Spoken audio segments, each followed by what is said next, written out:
Muito bom, nós estamos na nossa definição de igreja. Essa é a segunda aula. Semana passada nós fizemos um panorama do Antigo Testamento a respeito do Messias. E por que nós falamos sobre o Messias? Porque a nossa definição de igreja, quem lembra qual que é a definição? Que é curta, não é simplista, é simples, mas também não é rasa, ela é bem profunda, apesar de ser curta. Quem lembra qual que é a nossa frase de definição de igreja? Igreja é 3 pontinhos.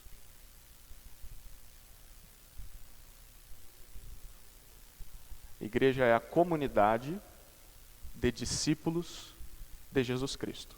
Certo? Deu para decorar? Vamos falar juntos? Eu falo e vocês repetem? A igreja é a comunidade de discípulos de Jesus Cristo. Para que a gente entenda essa definição, nós estamos trabalhando ela de trás para frente, porque a parte mais importante é o que está no final, Jesus Cristo. Se nós entendermos o papel de Jesus como Cristo, que significa Messias, nós naturalmente vamos entender o papel dos discípulos e como isso se relaciona com uma comunidade de discípulos, certo? Então estamos na definição de Jesus Cristo. E falando sobre o Jesus Cristo, Jesus Messias, na semana passada nós trabalhamos como o Antigo Testamento falava a respeito do Messias. E eu vou dar um breve resumo aqui do que nós vimos. Nós vimos que na Escritura, Deus prometeu a vinda de um Messias. Esse Messias seria descendente de Eva. Messias significa ungido. A palavra Cristo é uma palavra grega que traduz a palavra hebraica Messias, que significa ungido, escolhido, eleito de Deus. Então, no Antigo Testamento, lá em Gênesis, havia uma promessa de que nasceria um filho de Eva que derrotaria a serpente e restauraria o que foi quebrado com o pecado. O tempo avança, esse descendente é identificado como alguém que nascerá da família de Abraão. O tempo passa, ele virá da descendência do rei Davi. E nós vimos várias profecias que falam a respeito da chegada dele e de como o mundo será a partir do momento em que ele vier ao mundo.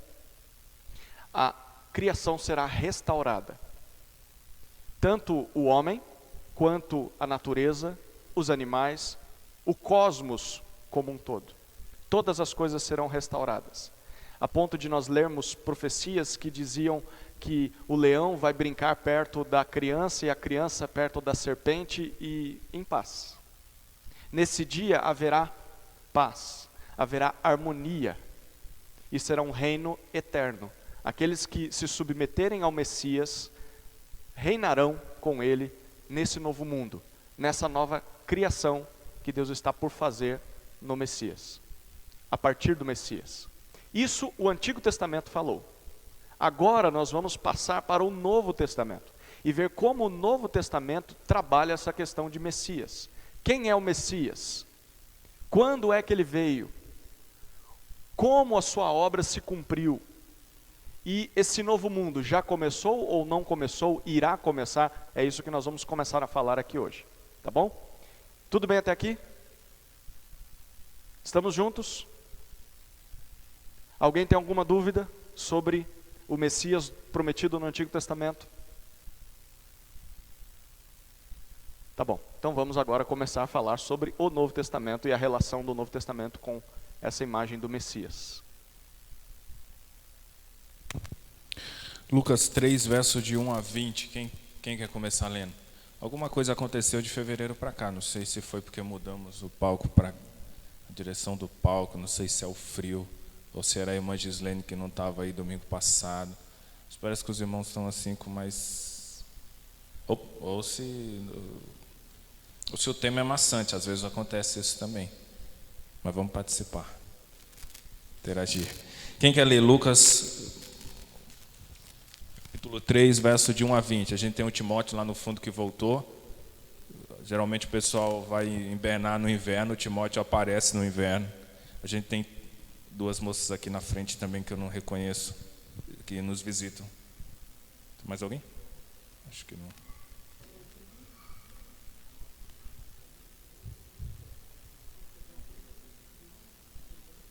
É uma Petronília.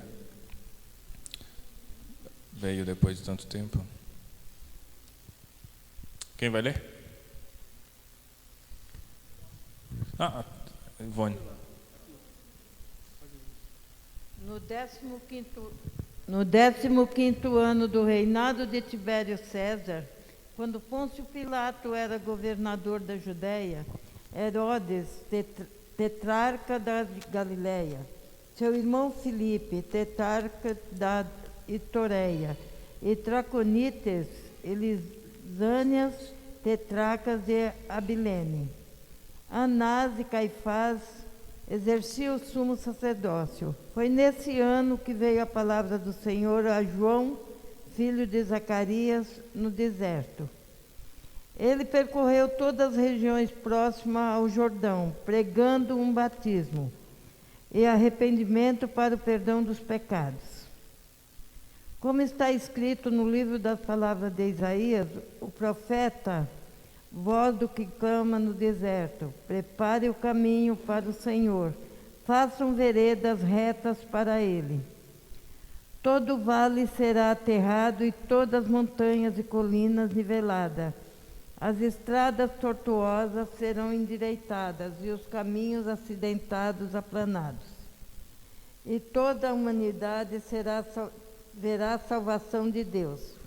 João dizia às multidões que saíam para serem batizadas por ele: raça de víboras, quem lhes deu a ideia de fugir da ira que se aproxima? Deem frutos que mostrem o arrependimento, e não comecem a dizer a si mesmo: Abraão é nosso pai, pois eu lhes digo que desta pedra Deus pode fazer surgir filhos a Abraão. O machado já está posto à raiz das árvores, e toda árvore que não der bom fruto será cortada e lançada ao fogo. O povo que devemos fazer então? Perguntavam a multidão. João respondia: quem tem 2 túnicas, reparta-as com quem não tem nenhuma, e quem tem comida, faça o mesmo. Alguns publicanos também vieram para serem batizados. Eles perguntaram: mestre, o que devemos fazer? Ele respondeu: não cobre nada além do que lhes foi estipulado. Então alguns soldados lhe perguntaram: e nós, que devemos fazer? Ele respondeu: não pratique extorsão, nem acuse ninguém falsamente. Contente-se com o seu salário.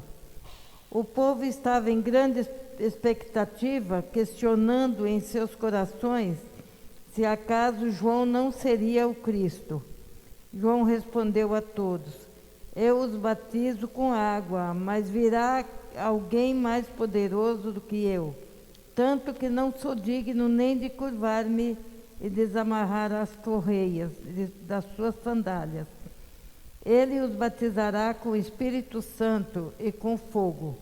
Ele traz a pá em sua mão, a fim de limpar sua eira e juntar o trigo em seu celeiro. Mas queimará a palha com fogo que nunca se apaga. E com muitas outras palavras, João exortava o povo que lhe pregava as boas novas. Todavia, quando João repreendeu Herodes, o tetrarca, por causa de Herodias, mulher do próprio irmão de Herodes, e por todas as outras coisas, mas que ele tinha feito, Herodes acrescentou a todas elas a de colocar João na prisão. Como os irmãos viram aí, João Batista surge no deserto, muito provavelmente conhecedor da cultura dos essênios. E João começa a batizar um batismo diferente, não um batismo para purificação, mas um batismo para arrependimento, o que não era comum, não era tradição do pessoal batizar para arrependimento ou simbolizando uma inserção em alguma comunidade. O batismo sempre era como consagração. Acho que já falamos isso aqui outra vez. Então, a pessoa poderia ser batizado quantas vezes quiser, quando criança, como os presbiterianos fazem, como adulto, como fizemos com o Timóteo, não tinha problema, poderia ser batizado quantas vezes quisesse para purificação. E João aparece falando de um arrependimento diferente, de um batismo diferente, um batismo para o arrependimento, e ele já começa a sinalizar algumas mudanças reais. E agora ele começa a dizer para o publicano: olha, você cobra o que tem que ser cobrado, não esfola o seu irmão, o seu patrício. O que Roma mandar cobrar, você cobra, não cobre mais. O soldado não faça extorsão, não receba propina para liberar quem deveria ser preso. Faça o seu trabalho, faça o que deva fazer. Até que ele vai longe demais e se mete com Herodias. Esqueci o nome da mulher agora. Até que ele se mete com a Herodias lá e aí a coisa azeda e não tem jeito. Aí ele vai para a prisão. Mas é assim que surge o João Batista e é assim que surgem as primeiras mudanças reais. Um reino que já se inicia agora, com um viver mais reto, com um caminhar mais correto, sem extorsão, sem malandragem, sem jeitinho, sem propina, sem gato. Algo mais puro, como vai ser no reino. Ok, nós vamos fazer uma pequena pausa para relembrar algo que lemos domingo passado. Então deixe o seu dedo, ou deixe marcado aí, Lucas capítulo 3. Mas por um instante, volte para Isaías capítulo 11.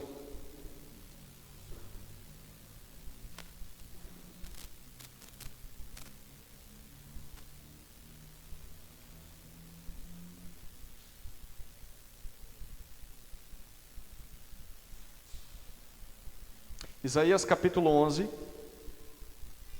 versículos 1 e 2. Quem pode ler para nós essa passagem, por favor? Rafael. Isaías 11, versículos 1 e 2. Do tronco de Jessé sairá um rebento, e de suas raízes um renovo. Repousará sobre ele o Espírito do Senhor, o Espírito de sabedoria e de entendimento, o Espírito de conselho e de fortaleza, o Espírito de conhecimento e de temor do Senhor. Pode ler até o 4, por favor. Deleitar-se-á no temor do Senhor, não julgará segundo a vista dos seus olhos, nem repreenderá segundo o ouvir dos seus ouvidos, mas julgará com justiça os pobres e decidirá com equidade a favor dos mansos da terra. Ferirá a terra com a vara de sua boca e com o sopro de seus lábios matará o perverso. Ok, o descendente de Jessé é o pai de Davi, ou seja, Isaías 11 está se referindo ao Messias que virá da linhagem de Davi, esse rei que reinará eternamente. E ele fala algo a respeito desse rei no versículo 2. Ele vai julgar com justiça, dizem o 3 e o 4. Ele vai defender a causa dos oprimidos, dos injustiçados. E por que ele vai fazer isso? Com que poder ou com que autoridade ele vai fazer isso? O versículo 2 aqui mostra: o Espírito do Senhor repousará sobre ele. A imagem é do Espírito do Senhor pairando sobre esse homem e o dominando por completo e o capacitando a cumprir tudo o que nós lemos nesse texto. Então, o Messias será alguém ungido pelo Espírito do Senhor. Ele fará as coisas que fará, porque o Espírito estará repousado sobre ele. Certo? É importante lembrar isso aqui. Porque quando nós voltamos os nossos olhos para Lucas novamente, o texto que segue o que foi lido, Lucas 3, de 21 a 20, tenha em mente, na leitura desses dois versículos, Isaías 11. Certo? Veja se as coisas se parecem. ou se cumprem. Perceba aquilo que é igual, ou que está acontecendo aqui. Lucas 3, quem pode ler para nós? 21 e 22. Lucas 3, 21 e 22.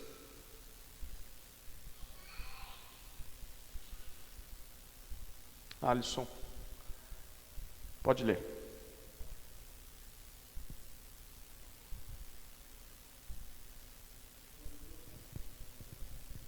Quando todo o povo estava sendo batizado, também Jesus o foi. E enquanto ele estava orando, o céu se abriu, e o Espírito Santo desceu sobre ele em forma de corpórea, como pomba.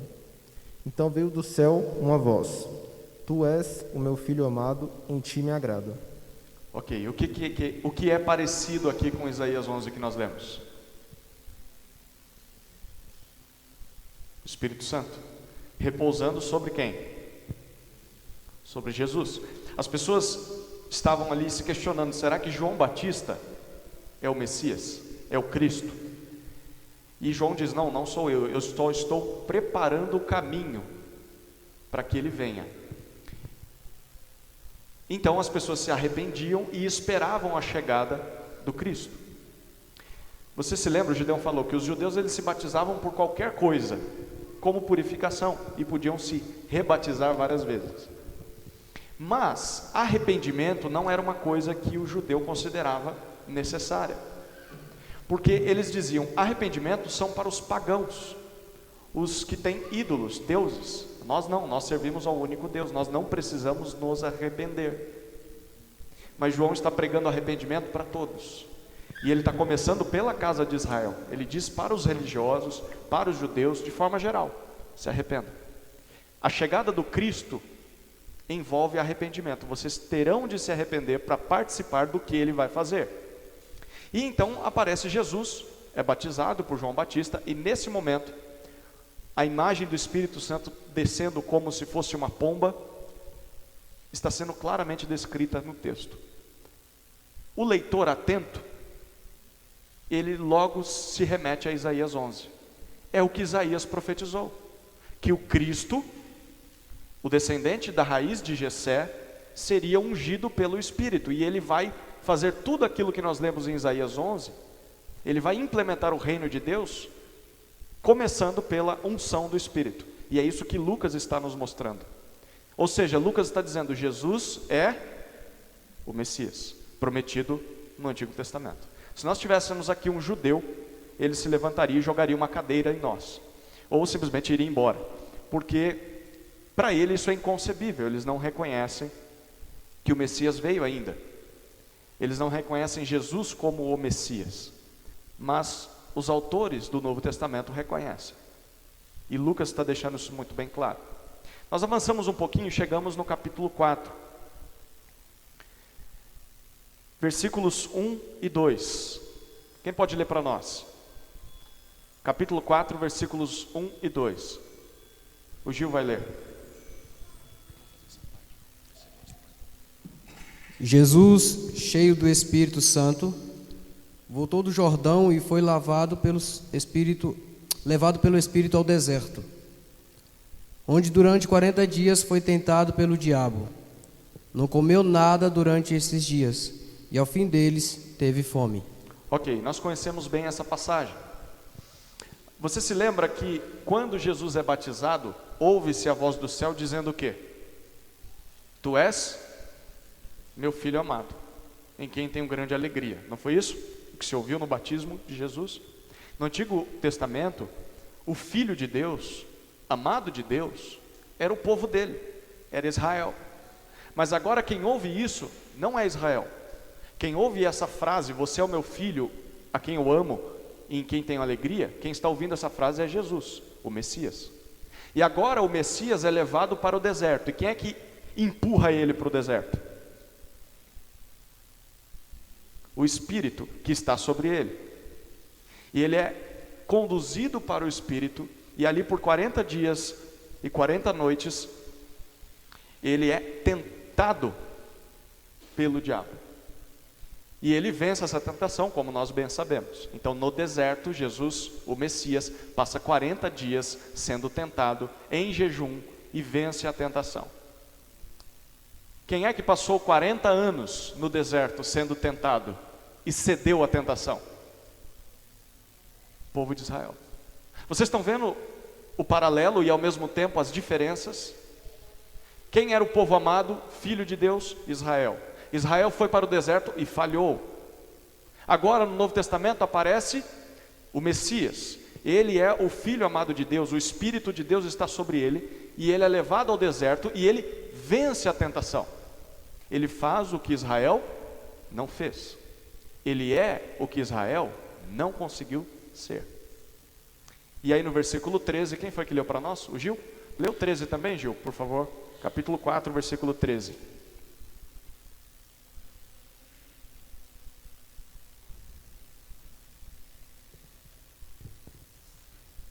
Tendo terminado todas essas tentações, o diabo deixou até a ocasião oportuna.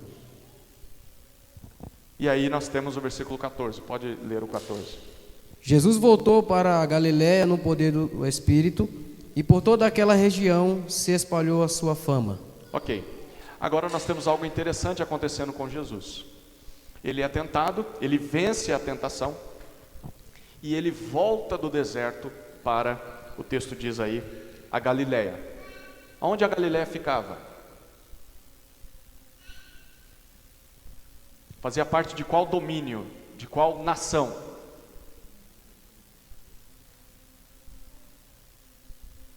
Israel, certo? Apesar de que naquele momento tudo ali fazia parte do Império Romano. Mas antigamente, na época do rei Davi, a Galiléia fazia parte de todo o reinado dele. Então Jesus está no deserto e entra na terra prometida. Lembra que Israel passou 40 anos no deserto para entrar na terra prometida e passou ali, foi tentado e falhou, e só uma outra geração entrou na terra prometida? É o que está acontecendo com Jesus aqui. Diferentemente de Israel, ele venceu a tentação. Depois de 40 dias ele entra na terra prometida. Lucas está sendo muito claro no que ele quer dizer para nós. Jesus está fazendo tudo aquilo que Israel não conseguiu fazer, e ele está fazendo perfeitamente. Por quê? Porque o Espírito do Senhor está sobre ele. Ficou claro? Ok. Verso 16 ao 21. Quem quer ler esse texto para a gente? Isso que o Zé acabou de explicar para a gente é fundamental e basilar. Então todo cristão deveria perceber isso e fazer esse link para que o nosso discurso seja coerente. Precisamos ser coerentes no que dizemos e não podemos abandonar a lógica, porque no absurdo tudo vale. Então nós cremos no ungido. Se nós cremos no ungido, quando é que ele foi ungido? Então, em algumas igrejas o pessoal diz assim: o pastor é ungido, não pode falar nada contra o pastor, porque o pastor é ungido. A cadeira de ungido já está ocupada. Mas se o pastor é ungido, quando que ele foi ungido? Quem que ungiu? Ungiu para quê? Então, quando que Jesus foi ungido? Quando que ele foi ungido? O Zé acabou de explicar para a gente. No batismo de João. No batismo de João. Mas o batismo de João era para arrependimento. Jesus estava arrependido do quê? Ele não estava arrependido. Estava se cumprindo um retrato que já tinha sido apresentado há muito. Já tinha sido apresentado há muito. Ele está sendo ungido no batismo de João. E a voz é a confirmação disso, é ele. É ele. É ele. A voz que se ouve no céu é essa. É esse homem. É ele que vai reinar eternamente. Então, essa é a pergunta. Se Jesus é ungido, quando que ele foi ungido? Ele foi ungido no batismo de João. Ele foi ungido no batismo de João. Simples assim. Lucas 4:16. Quem quer ler isso para a gente?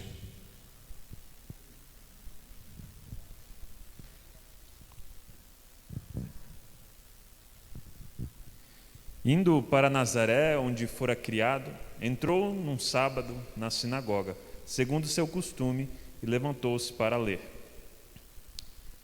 Até o 21. Então lhe deram um livro do profeta Isaías, e abrindo o livro, achou o lugar onde estava escrito: O Espírito do Senhor está sobre mim, pelo que me ungiu para evangelizar os pobres. Enviou-me para proclamar libertação aos cativos e restauração da vida aos cegos, para pôr em liberdade os oprimidos e apregoar o ano aceitável do Senhor. Tendo fechado o livro, devolveu ao assistente e sentou-se. E todos na sinagoga tinham os olhos fitos nele. Então passou Jesus a dizer-lhes: Hoje se cumpriu a escritura que acabais de ouvir. Amém. Nós temos um intervalo agora, vamos tomar um cafezinho, um chá, e já retornamos nesse texto que o Timóteo acabou de ler. Lembrando que os irmãos tomem um chazinho e circulem e tal, não fiquem ali todos sem máscaras. Eu sei que tem pessoas que têm receio e tal. Também devo lembrar aos irmãos que nós voltamos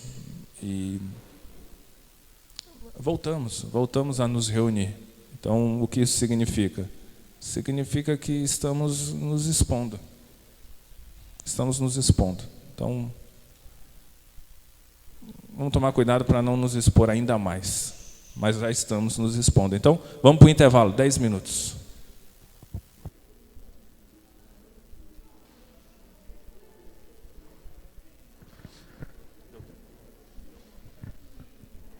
Vamos começar? Retomar?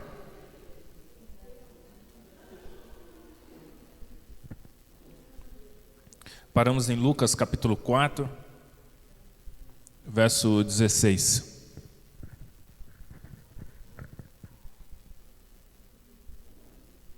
Lucas 4,16. Ele foi para Nazaré, onde havia sido criado, e no dia de sábado entrou na sinagoga, como era seu costume. Ele levantou-se para ler. Foi-lhe entregue o livro do profeta Isaías. Abriu e encontrou o lugar onde está escrito: O Espírito do Senhor está sobre mim, porque Ele me ungiu para pregar boas novas aos pobres. Ele me enviou para proclamar liberdade aos presos e recuperação de vista aos cegos, para libertar os oprimidos e proclamar o ano da graça do Senhor. Então ele fechou o livro, devolveu-o ao assistente e assentou-se. Na sinagoga todos tinham os olhos fitos nele. E ele começou a dizer-lhes. O que ele vai dizer aqui é impressionante para os seus dias. A citação que Jesus fez aqui foi a citação que já falamos aqui de Isaías 61. Com que poder o Messias faria o que faria? Ele fazia no poder de Adonai. Então, a hora que o pessoal, se vocês ouvirem em algum lugar a discussão sobre se Jesus era 100% Deus, 100% homem, quando, um termo chique chamado kenosis e tal, aquilo e aquilo outro, a coisa é muito mais simples. Ele fez o que fez porque o Espírito de Adonai estava sobre ele. O Espírito de Adonai estava sobre ele. Ele era homem, ele era o filho do homem, isso está fora de questão, ele era homem. Ele era também Deus, ele também era Deus, Deus de Deus e luz de luz, como a Helena já decorou. Jesus Cristo era Deus de Deus e luz de luz. Mas por que ele fez o que fez? E em que poder ele fez o que fez? Ele fez o que fez porque o Espírito de Adonai estava sobre ele. Essa foi a profecia que Isaías fez em 61. E é justamente esse trecho que Jesus lê na sinagoga num sábado na cidade dele. O Espírito do Senhor está sobre mim, porque Ele me ungiu para pregar boas novas aos pobres, Ele me enviou para proclamar liberdade aos presos e recuperação da vista aos cegos, para libertar os oprimidos e proclamar o ano da graça do Senhor. Daí ele fecha o livro, entrega para o assistente e senta. E o pessoal fica como? O pessoal fica assim do jeito que vocês estão agora. Todo mundo quieto, olhando e esperando o que vem. E aí? E daí? Nós conhecemos o texto. O pessoal na sinagoga devia estar passando isso na cabeça, naquela pausa, naquele silêncio sepulcral ali, e daí? Nós conhecemos, nós decoramos isso aí desde criança. E do que ele vai falar agora? Que ensinamento que ele vai nos trazer? E aí Jesus diz assim, ó: hoje se cumpriu a escritura que vocês acabaram de ouvir. Hoje se cumpriu o que vocês acabaram de ouvir. Ele está dizendo assim: sou eu. Sou eu. O ungido do Senhor que vai proclamar libertação, que vai recuperar vistas, que vai libertar oprimidos. Sou eu mesmo. É isso que ele diz. O pessoal fica meio assim, meio caído da mudança, sem saber o que está acontecendo, mas ele fala assim de um modo que impressiona, que impacta o pessoal. E daqui a pouco o pessoal fala assim: será? Mas não pode ser, a gente conhece ele, a gente conhece a família dele, a gente sabe quem é o pai dele, o carpinteiro, o José, e agora ele está falando que ele é ungido. Interessante que, seguindo um pouco mais o texto, ele vai falar assim de Elias e da fome, mas que Elias só foi enviado para a viúva de Serepta. Naqueles dias, eu não tenho bem certeza, mas Serepta eu acho que está um pouco mais acima, fora do território de Israel. Está um pouco mais acima, fora do território de Israel. Parece que Jesus está dizendo assim: olha, vai chegar alguém que vai trazer boas novas aos pobres, como nunca antes ocorreu. A viúva de Serepta que ia tomar água e morrer, ela não era do território de Israel. Me parece que ela está um pouquinho acima ali na costa, fora da região de Israel. E aí ele fala, seguindo o texto, ele vai falar assim: olha, nunca houve um leproso em Israel que fosse curado. Vamos ver isso aqui. Deixa eu ver onde é que está.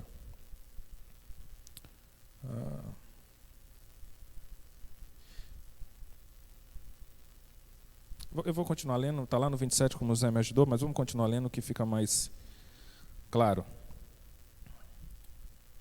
Todos falavam bem dele e estavam admirados com as palavras de graça que saíam de seus lábios. Mas perguntavam: não é este o filho de José? Jesus lhes disse: é claro que vocês me citarão este provérbio: médico, cura-te a ti mesmo. Faze aqui em tua terra o que ouvimos que fizeste em Cafarnaum. Continuou ele: digo a verdade, nenhum profeta é aceito em sua terra. Asseguro a vocês que havia muitas viúvas em Israel no tempo de Elias, quando o céu foi fechado por 3 anos e meio e houve uma grande fome em toda a terra. Contudo, Elias não foi enviado a nenhuma delas, senão a uma viúva de Serepta, na região de Sidom. Também havia muitos leprosos em Israel no tempo de Eliseu, o profeta. Todavia, nenhum deles foi purificado, somente Naã, o sírio. Somente Naã, que era sírio. Não era um judeu, não era um israelita, era um sírio. Jesus está falando assim: olha, vem alguém, e sou eu, e já chegou, que vai se colocar do lado do pobre, como nunca aconteceu antes aqui em Israel. Nenhum leproso foi purificado em Israel, a não ser o sírio. Nenhum judeu leproso foi purificado. Aí a hora que ele diz isso, o pessoal fala: não, agora ele foi longe demais agora ele foi longe demais, vamos acabar com ele, porque agora ele foi longe demais. Não havia a prática de purificação de leproso, não existia isso. Os sacerdotes nunca tinham praticado esse cerimonial, justamente porque nenhum judeu havia sido purificado.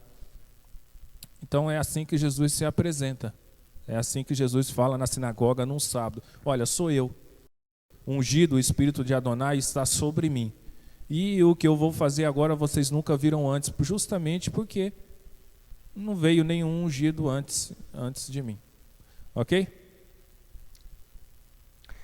Avançando um pouquinho no livro de Lucas, nós chegamos ao capítulo 7, e tem mais uma passagem muito importante sobre a identidade de Jesus, a partir do versículo 18. Lucas 7, versículo 18 em diante. Eu vou fazer a leitura até o versículo 28.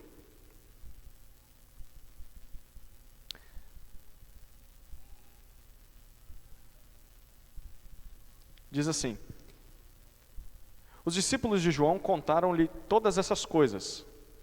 Até aqui, Jesus fez tudo aquilo que ele disse em Lucas 4. Ele já estava curando pessoas, purificando leprosos, expulsando demônios. Ele está comprovando realmente que ele é o Messias. E João Batista está preso. E então João Batista ouve essas coisas. Ele então, chamando 2 dos seus discípulos, enviou-os ao Senhor Jesus para perguntar: tu és aquele que deveria vir ou devemos esperar outro? Talvez passou aí uma dúvida na cabeça de João Batista.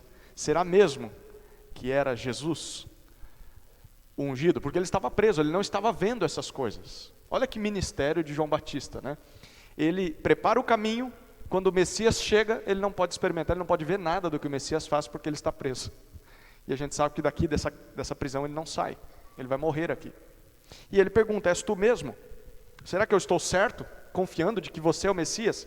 Quando os homens chegaram para falar com Jesus, disseram: João Batista nos enviou para perguntar: tu és aquele que deveria vir ou devemos esperar outro?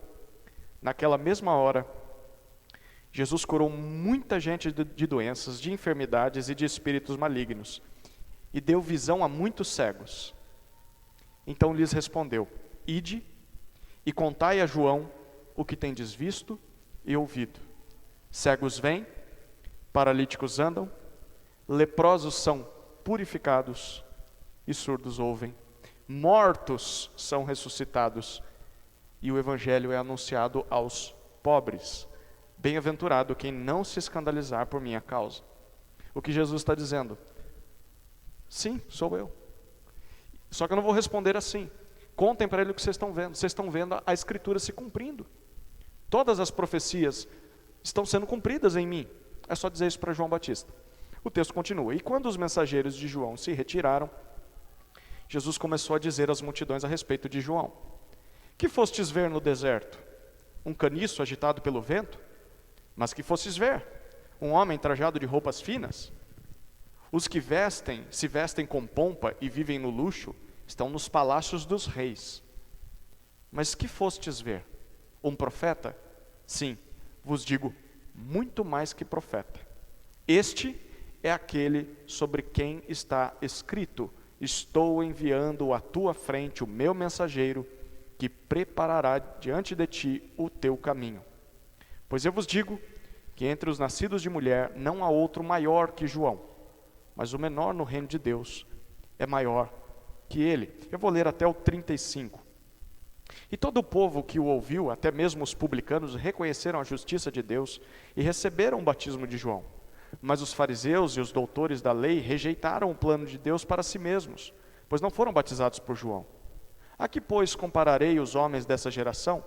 A que são semelhantes? São semelhantes a crianças, que sentadas nas praças gritam umas às outras: tocamos flauta para vós e não dançastes, cantamos lamentações e não chorastes. Porque João Batista veio, não comendo pão nem bebendo vinho, e dizeis: tem demônio. E veio o Filho do Homem comendo e bebendo, e dizeis: é um glutão e bebedor de vinho, amigo de publicanos e pecadores. Mas a sabedoria é comprovada por todos os seus filhos. O que Jesus está dizendo é o seguinte: primeiro ele confirma para João Batista: sim, eu sou o Messias. Depois ele se volta para a multidão e agora vai falar para a multidão e confirmar para a multidão quem é João Batista. E ele diz: o que vocês foram ver no deserto? Vocês não foram ver um homem como são os mestres religiosos daqui. Vocês não foram ver um homem rico, poderoso. Vocês foram ver um homem simples, mas um profeta. E mais do que um simples profeta, o maior entre todos os profetas. Vocês foram ver aquele sobre quem está escrito: eis que envio na tua frente o meu mensageiro, que irá preparar o caminho para ti. Quem lembra onde está essa profecia? De Deus prometendo que antes que o Senhor visitasse o seu povo, ele enviaria um mensageiro que iria preparar a estrada, o caminho e as pessoas para que o Senhor visitasse o seu povo. Onde está isso? Em Isaías e em Malaquias. Em Isaías isso aparece e em Malaquias é identificado como Elias. Finalzinho do livro de Malaquias, Deus está dizendo: eu vou enviar o Elias que vai preparar o caminho para a chegada do Senhor. E o que Jesus está fazendo nesse texto é dizendo o seguinte: João Batista é o Elias prometido por Malaquias. Ou seja, o Senhor visitou vocês. E prova de que o Senhor visitou vocês são os sinais que eu estou realizando. Eu sou Messias. E se falta alguma comprovação, olhem para João Batista. João Batista é aquele que iria preparar o caminho para o Senhor. Então, Jesus via João Batista como o Elias prometido e, consequentemente, ele está dizendo para o povo o seguinte: eu sou o Messias. Eu sou o Messias. E os judeus estão rejeitando tanto o João Batista quanto o Messias. Mas eu sou o Messias. É isso que Jesus está afirmando. Tudo bem até aqui?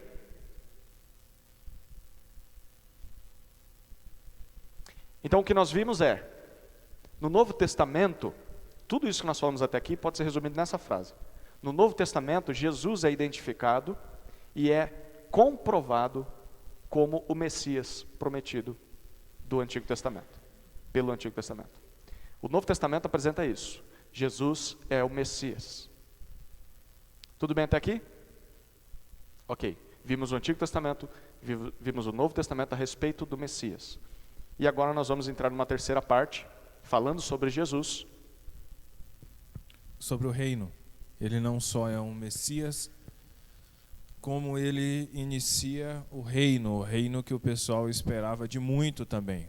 O pessoal queria ter um reino perpétuo, como foi prometido lá atrás para Davi, um reino que não teria fim, uma dinastia e tal. E esse reino Jesus Cristo inicia.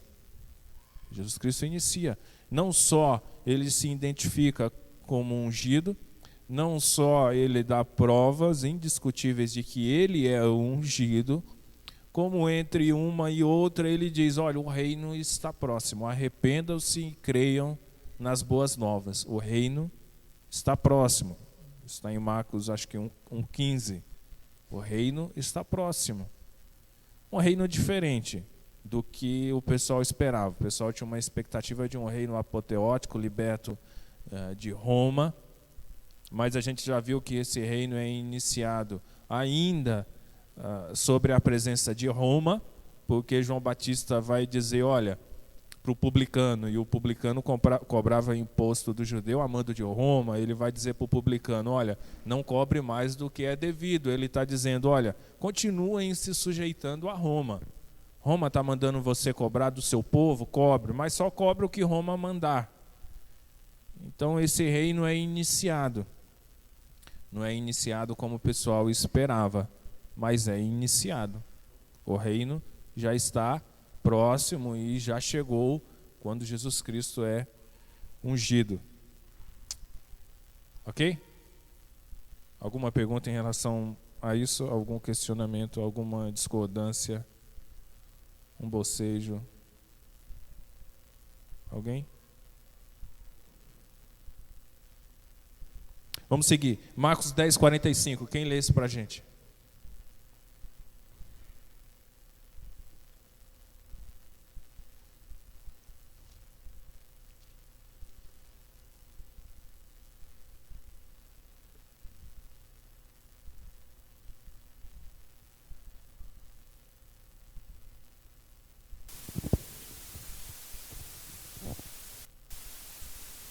Pois também o Filho do Homem não veio para ser servido, mas para servir e para dar a sua vida em resgate de muitos. Esse é pequenininho e muito importante. Quer ler de novo, Érica? Pois também o Filho do Homem não veio para ser servido, mas para servir e para dar a sua vida em resgate de muitos. Um rei que vem para servir e para dar a vida em resgate de muitos. Também, mais uma vez, uma profecia que já havia sido dada lá atrás, de que ele salvaria a muitos. mas isso não soa bem para o judeu daquela época, querendo libertação, e vem um rei que vai dizer que vai dar a sua vida para libertar muitos, e aquela história de um reinado que não teria fim, de uma dinastia perpétua, como é que fica? Mateus 27, 51 a 55. Quem lê? Mateus capítulo 27, versos 51 a 55.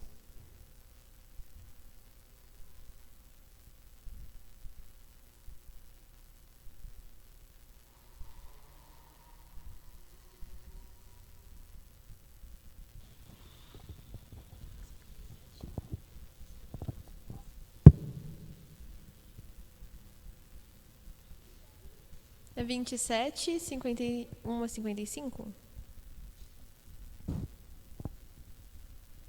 Naquele momento, a cortina do santuário e do templo se rasgou em duas partes, de cima até embaixo. A terra estremeceu, rochas se partiram e sepulturas se abriram. Muitos do povo santo que haviam morrido ressuscitaram.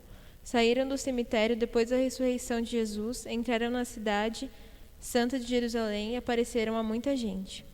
O oficial romano e outros soldados que vigiavam Jesus ficaram aterrorizados com o terremoto e com tudo o que havia acontecido e disseram: Este homem era verdadeiramente o Filho de Deus. Muitas mulheres que tinham vindo da Galiléia com Jesus para servi-lo olharam de longe. Ok. Então havia a profecia de um servo que daria a vida em resgate de muitos, que veria a sua prole ficaria satisfeito com o fruto do seu trabalho. Jesus Cristo vem e anuncia que ele é o servo e que dará a vida, que não veio para servir, mas não veio para ser servido, mas para servir e dar a vida em resgate de muitos. E em Mateus 27, 51, o véu do templo é rasgado de cima a baixo. O que isso significa? Significa que Jesus cumpriu o que ele disse que veio fazer. Veio morrer na cruz e veio dar a vida em resgate de muitos. Se os irmãos atentaram para o detalhe, e não sei se isso ainda está posto em discussão na academia, ou onde quer que seja. Eu estou meio por fora da coisa aí ultimamente. Mas eu sei que até algum tempo atrás a morte de Jesus estava em questão aí. Bom, nunca esteve fora de questão. Mas eu sei que o pessoal fala que Jesus estava desmaiado, que ele era um mágico, desmaiou e depois voltou, que não morreu de verdade. Outros dizem que já se disse que o corpo dele foi sequestrado, e aí quando sumiu com o corpo, pode-se dizer que ele ressuscitou, afinal não tem corpo, então sem o corpo qualquer história pode-se especular qualquer história. Já se disse que o corpo foi roubado, e muitas histórias, mas o fato é que Jesus morreu de verdade. Um soldado romano testemunhou disso, foi posto uma lança que o atravessou para verificar isso. Mulheres estavam lá e presenciaram aquilo e testemunharam sobre aquilo. Jesus morreu de fato. De fato. Na cruz, Jesus Cristo, Deus homem, morreu de fato. Deu a vida em resgate de muitos. E fizemos a lembrança disso aqui agora há pouco ao participarmos da mesa do Senhor. É interessante essa imagem de crentes que haviam morrido, ressuscitando no momento em que Jesus morre e o véu do santuário é rasgado. E as pessoas entram na cidade e começam a conversar umas com as outras, né? Eles voltam à vida. E por que esses mortos se levantam no momento em que Jesus morre? Parte está sendo explicada pelo próximo texto que vamos ler, que é o de 1 aos Coríntios, capítulo 15. 1 aos Coríntios, capítulo 15.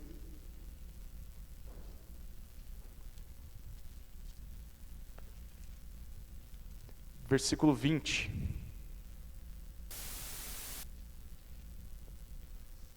Quem pode ler para nós? 1 Coríntios 15, de 20 a 26.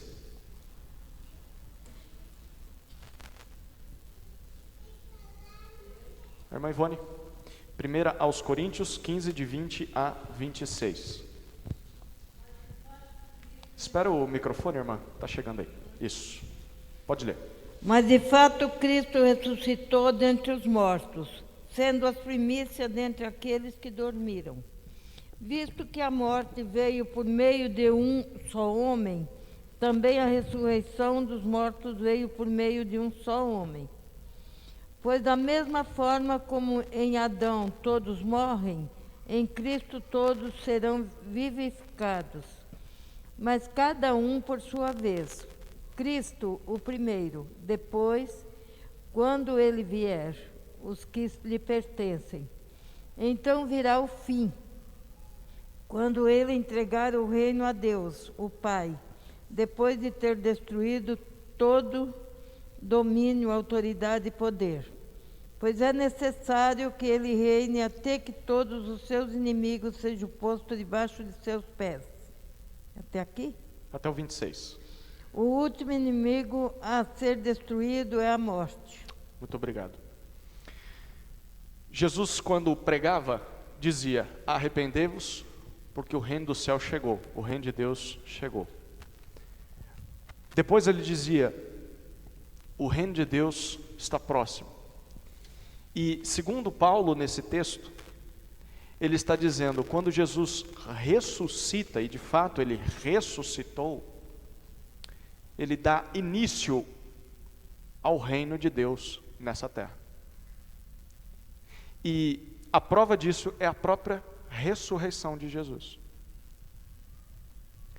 Recentemente eu lia sobre a ressurreição e um autor dizia assim: nós enfatizamos bastante a morte de Jesus e fazemos bem, porque a morte de Jesus é vicária. Isso significa que é em substituição do povo pecador. Então ali na cruz Jesus está pagando pelos nossos pecados, podemos dizer assim. Mas nós não podemos parar apenas na morte de Jesus. A ressurreição é a comprovação de que tudo isso é válido. E não só é a comprovação de que o sacrifício de Jesus foi aceito por Deus, como a ressurreição é a inauguração do novo mundo que Deus está criando. Lá em Gênesis, quando o pecado entra no mundo, aquele princípio ideal, ele foi desfeito. Agora a morte entrou no mundo. Mas desde Gênesis, Deus já havia prometido: haverá um dia em que eu vou restaurar todas as coisas. Os profetas falaram sobre isso, nós já falamos, citamos várias passagens até aqui. Jesus disse: o reino chegou, ou seja, para Jesus o reino é a mesma coisa que aquela nova criação que está sendo planejada por Deus. E segundo Paulo aqui, quando Jesus ressuscita, a nova criação está inaugurada. O novo mundo começou. O reino de Deus já foi iniciado. E ele diz: Jesus ressuscitou primeiro. E haverá um dia em que nós também vamos ressuscitar para esse novo mundo. Mas até lá, ele vai vencendo os seus inimigos. E o último inimigo a ser vencido será a morte. E nesse dia, Jesus vai entregar o reino ao Pai. E nós vamos reinar com Ele na nova criação. Então, por isso que houve a ressurreição dos mortos quando Jesus morre. Já era um indício de que as coisas estão se fazendo novas, diferentes de como nós estamos acostumados. Não é normal as pessoas morrerem e ressuscitarem. Como não é normal o novo mundo para esse mundo caído nosso. Mas os autores do Novo Testamento estão dizendo: com a obra de Jesus, a nova criação começou. E já começou nele. Mas o que nós temos a ver com isso? Nós cremos em Jesus? Vamos participar dessa nova criação só quando morrermos e ressuscitarmos no último dia? É isso? Então até lá, comamos e bebamos, porque amanhã morreremos? Até lá, tudo que fazemos em vida não faz nenhum sentido, não tem nenhum valor? O que significa a ressurreição de Jesus para nós aqui? além de nos dar a esperança de que um dia viveremos com Ele. Quer descobrir o que isso significa? Eu vou avançar um pouquinho mais agora na segunda carta de Paulo aos Coríntios. Capítulo 5.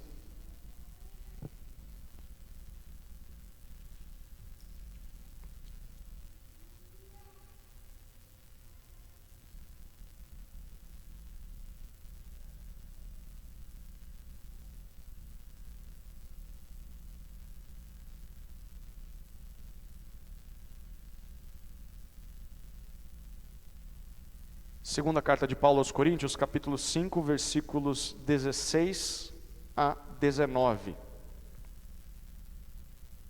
Acompanhe a leitura dessa passagem à luz de tudo que temos falado. E talvez isso vai reconfigurar a maneira como você tem lido esses versículos até aqui. Porque muitas vezes esses versículos são lidos fora de contexto, para dizer coisas que ele não está dizendo. Preste atenção no que ele está dizendo. 2 Coríntios, capítulo 5, versículos 16 até 19. Quem pode ler para nós? A Sara. Portanto, não avaliamos mais ninguém do ponto de vista humano. Em outros tempos, pensávamos em Cristo apenas do ponto de vista humano, mas agora o conhecemos de modo bem diferente. Logo, todo aquele que está em Cristo se tornou nova criação. A velha vida já acabou, a nova vida teve início. E tudo isso vem de Deus, aquele que nos trouxe de volta para si, por meio de Cristo, e nos encarregou de reconciliar outros com Ele. Pois em Cristo, Deus estava reconciliando consigo o mundo, não levando mais em conta os pecados das pessoas. Ele nos deu essa mensagem maravilhosa de reconciliação. Na ressurreição de Jesus, Deus dá início à nova criação, ao reino eterno dele. Começou em Jesus. Aí aqui, o que Paulo está dizendo? Ele está dizendo o seguinte: aqueles que estão em Cristo, ou seja, aqueles que creem em Jesus como o Messias, como o Cristo. O que ele diz no versículo 17? Se alguém está no Messias, é nova criatura. Outras versões dizem nova criação. Normalmente esse texto aqui é usado para dizer, olha, as coisas que eu fazia antes. Então eu era uma pessoa devassa, imoral, eu era uma pessoa que vivia em pecados, e agora eu sou nova criatura, e eu tenho de parar de fazer aquelas coisas, e agora fazer coisas novas, diferentes, de crente, de ir na igreja, de dar o dízimo, de falar, Deus te abençoe, de parar de falar palavrão e de ter uma vida santa e justa. Não é isso que Paulo está dizendo aqui. Tudo bem que essas coisas podem ser verdades em outras passagens. O que ele está dizendo é o seguinte: se você está em Cristo, Jesus já ressuscitou e já faz parte da nova criação. Se você está nele, se você crê em Jesus, você também já faz parte da nova criação. Você ainda vive nesse mundo, mas também vive no outro mundo que está por vir e que já começou. E por isso ele diz: as coisas velhas já passaram e surgiram novas. Ele não está falando da sua vida de pecado, ele está falando das coisas caídas desse mundo. A antiga criação, a velha criação, que é reinada pela morte, ela já passou para você, você já vive, já foi inaugurado para você a nova criação. Uma vez que isso já acontece em você, você já pode viver como parte dessa nova criação ainda nesse mundo. Por isso, quem está em Cristo, poderíamos dizer que faz parte de duas realidades que estão no mesmo lugar. Não é que você é cidadão de dois reinos, enquanto está aqui ainda vive nesse mundo e tem que submeter às leis, mas haverá um dia em que você será cidadão lá do reino do céu. Não. O que Paulo está dizendo é: você é um cidadão de um reino que irá acontecer, mas que já chegou para você, enquanto vive nesse mundo. Ou seja, eu vivo nesse mundo que está para morrer e acabar, como alguém que já vive no mundo vindouro, a nova criação. Então a minha vida a partir de agora é uma vida como se eu já estivesse lá. Por isso que agora eu busco a justiça, a libertação dos cativos, uma vida de santificação. Por quê? Não é porque agora eu preciso ser uma pessoa melhor, não, é porque eu já não estou mais aqui. Eu já não faço mais parte dessa ordem caída. Eu já nasci de novo.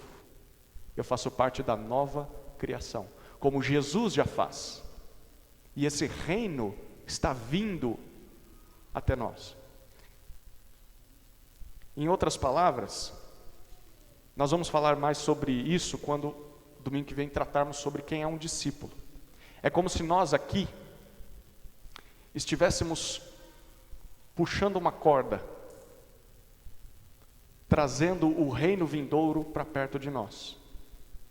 É aí que vem a expressão: venha a nós o teu reino, seja feita a tua vontade. O que Jesus está dizendo na oração? Gideão já vai citar isso. É que o reino que já acontece no plano onde Deus está, seja cumprido aqui. E vai ser cumprido por meio de quem?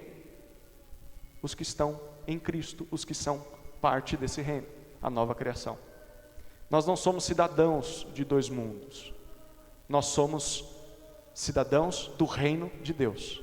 Estamos ainda nessa ordem caída, mas já vivemos como se estivéssemos lá. Já podemos viver como se estivéssemos lá, porque já estamos lá, nesse reino vindouro. Deu para entender? É complexo, né? Mas é poderoso, poderoso, porque é isso que transforma as nossas vidas. Alguma dúvida? Ou comentário?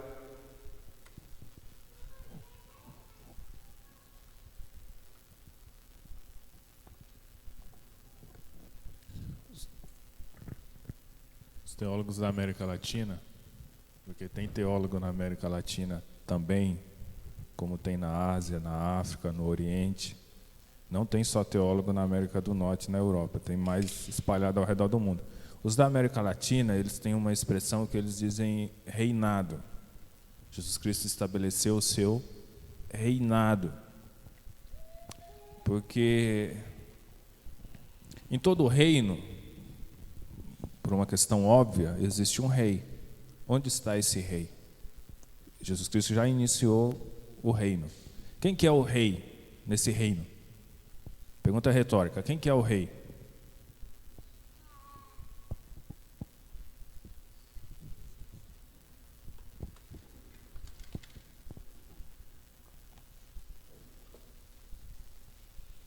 Alguém mais impaciente vai responder daqui a pouco. Quem que é esse rei? Acho que alguém respondeu e eu não ouvi bem.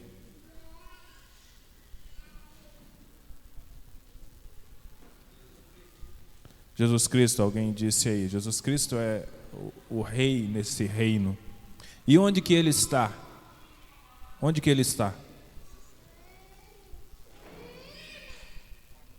Onde que ele está? A Kelly falou? Não entendi. Não, leva o microfone para ela, Gil. Perdeu?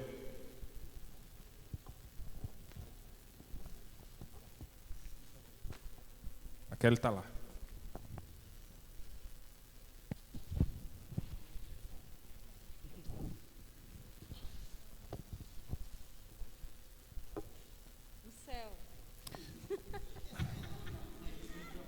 Isso aí, Kelly, tem que ser o mais óbvio possível. Jesus Cristo está no céu à destra do Pai, mas Ele disse que também não nos deixaria só, enviaria um como Ele também, e Ele estaria convosco, estarei convosco. Quando Ele comissiona, finalzinho de Mateus, e Ele fala isso, que estarei convosco. Jesus Cristo está... Poxa... Eu queria dizer que Jesus Cristo está fisicamente à destra do Pai. Mas dizer que Jesus Cristo está fisicamente à destra do Pai dá um nó na cabeça. Ele encarnou e ele está fisicamente à destra do Pai. Mas ele também está em nós e nós também estamos nele. Ele está em nós e nós estamos nele. Então nós temos um rei que não é visto pelos nossos olhos nem pelos olhos das pessoas, mas que pode ser obedecido e reverenciado por nós. Nós nos submetemos ao senhorio de Jesus e demonstramos para as pessoas demonstramos fisicamente que fazemos parte desse reino. Nós evidenciamos para as pessoas Jesus. Nós mostramos para as pessoas como será no reino. Em outras palavras, nós temos a responsabilidade de mostrarmos Jesus e tudo o que ele veio fazer para as pessoas. Esse é o reino. Há um reinado em que nós nos submetemos e que evidenciamos fisicamente para quem está à nossa volta. Tá claro? Que bom. Alguém quer falar? Quando a gente faz essa pergunta, aonde Deus está? A primeira resposta é que Ele está no céu, no trono, reinando, como o seu Pai determinou. Mas, ao mesmo tempo, como Ele é onisciente, todos aqueles que receberem Ele como único e suficiente Salvador, pela onisciência de Cristo, somos reino também, aonde Ele reina na nossa vida. Pela sua onipresença, nós precisamos demonstrar nas nossas atitudes, na prática, que realmente, se nós somos mesmo um reino aonde Ele reina na nossa vida, no nosso querer, no nosso fazer e no efetuar. Vou devolver o microfone. Uma pergunta difícil essa. Onde está Deus? Onde está Deus? Eu aprendi que Deus está em Jesus Cristo. Paulo diz isso aos Colossenses. Nele habita corporalmente toda a divindade. Mas é uma pergunta difícil. Onde está Deus? Deus, ele é transcendente, ele é espírito.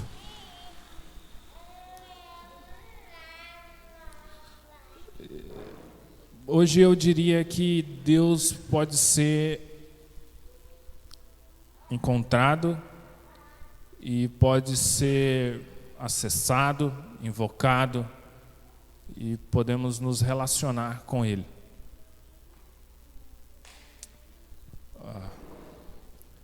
Mas fiquemos com o que aprendemos desde criança. Deus está em Cristo. Em Cristo habita corporalmente toda a divindade. E nós estamos em Cristo. E Ele está em nós. Como Cristo disse, eu e o Pai somos um. Logo podemos viver e demonstrar Cristo para as pessoas e nos submetemos ao senhorio dele, capacitado pelo Santo Espírito. Ótimo, mais alguém? Dou-lhe uma, dou-lhe duas? Vamos ver.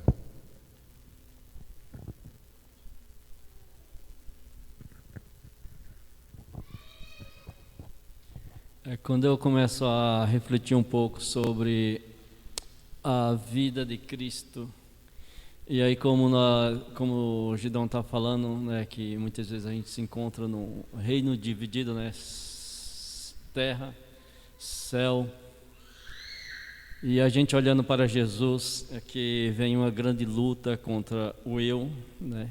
Uma vida em Cristo exige em nós renúncia. E a gente olhando para Jesus, Ele viveu aqui na terra, em nenhum momento a gente percebe ou vê Ele em busca de ser servido E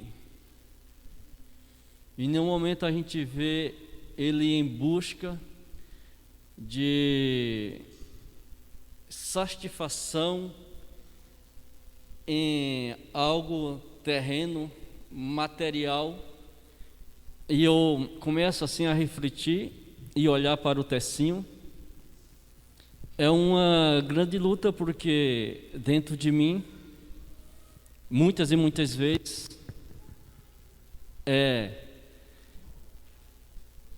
eu deixo de viver em busca de me satisfazer e me regozijar em busca e em pensamento das coisas celestiais, para crescimento espiritual. E muitas vezes eu me acho em busca de satisfação e de alegria em algo material que não me satisfaz verdadeiramente e eternamente. É algo tudo passageiro, como Salomão no final da vida fala de vaidade. E em Jesus a gente vê toda essa diferença, né? O que eu quero dizer aqui é, quando se trata de Jesus, quando ele falou que veio para servir e não para ser servido, isso é um grande exemplo para nós também. E muitas vezes nós ensinamos as pessoas a servir. Muitas vezes nós queremos que as pessoas sirvam. E muitas vezes nós queremos sempre ser servido pelas pessoas. Mas quando se trata de nós servir, muitas vezes nós não queremos sair da nossa vida de conforto. E quando Jesus, que nós aprendemos aí nos primeiros ensinamentos, quando você começou a falar, nos primeiros versículos, Jesus começa a servir em uma área, e há pessoas que muitas vezes a gente não quer servir: aos pobres, aos leprosos, expulsando demônios. Então, Jesus, por onde ele passava, ele fez toda a diferença. E o ensinamento é que nós também possamos estar cheios desse Espírito, que nós venhamos buscar verdadeiramente, né, esse enchimento, que não em nosso poder, em nossa força, mas no poder do Espírito, ao receber, por onde nós passar, a gente também possamos fazer essa diferença. Eu estou falando isso de mim, irmãos, porque eu me sinto fraco nessa área.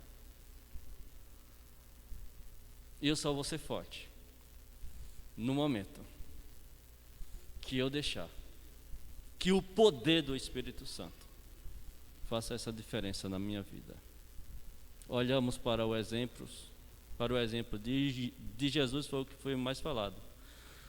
Olhamos para o exemplo de João Batista. João Batista, ele preparou o caminho. E de repente vem alguém e ele deixa todo aquele legado, tudo aquilo que ele criou, que ele plantou, e entregou para Jesus. Ele estava preparando para Jesus. Em nenhum momento a gente vê João querendo se negar, querendo não dar lugar para Jesus reinar em seu lugar. Todo aquele caminho que ele estava preparando por tudo quanto ele passou, ele se alegra e ele apresenta ele como alguém maior do que ele, que não é digno nem de amarrar a sua sandália. E muitas vezes, quando nós estamos em um patamar e Deus está levantando outro que quer pôr acima de você, que eu estou falando, que quer pôr acima de nós, muitas vezes a gente não quer deixar esse legado, porque a gente não quer abrir mão daquilo que nós começou. E muitas vezes a gente quer ver o nosso nome reinando e não o nome de outro naquilo que nós iniciamos. Jesus Cristo, o Filho de Deus. E em João Batista nós aprendemos essas grandes lições. Que Deus possa trabalhar em minha vida e que eu possa dar lugar para que o meu eu diminua e que ele possa crescer em mim. Porque eu me sinto um cara pecador e falho pelos ensinamentos que nós temos, pelo que nós temos aprendido. Falho porque no que eu tenho praticado até aqui, até agora, né? Que a partir desses ensinamentos a gente possamos olhar mais para o reino, olhar para Jesus. Viver aqui na terra, mas como cidadão do reino de Deus, focando sempre em seu reino, sabendo que o melhor está por vir, porque Jesus falou: eu estou indo, mas vou preparar lugar e voltarei e levarei para onde eu estiver, vós esteja tão bem. Que essa possa ser a nossa busca, que esse possa ser o nosso desejo, de que em breve nós possamos estar com Jesus na eternidade. E que eu, Zé, possa deixar morrer e eu possa sair da minha zona de conforto que eu não quero sair. O eu, Zé, não quer sair, mas que em Cristo eu possa sair. Essa é uma lição que eu quero sair nessa manhã trazendo para a minha vida. Em algum momento nós vamos abordar essa parte prática, vamos sair do campo da ideia, do conceitual, e vamos abordar na prática como viver tudo isso. Posso adiantar, pelo que o Zé falou, como que vivemos nesse reino, como que somos agência desse reino na prática, na vivência com as pessoas. Isso requer disciplina. Isso requer disciplina. Então, não é dizer que depende de nossas forças, não estou dizendo isso, estou dizendo que requer disciplina, requer treinamento. Não se atinge nada de excelência por osmose ou da noite para o dia ou com meditação. Isso é ideia budista do Nirvana, alguma coisa do tipo.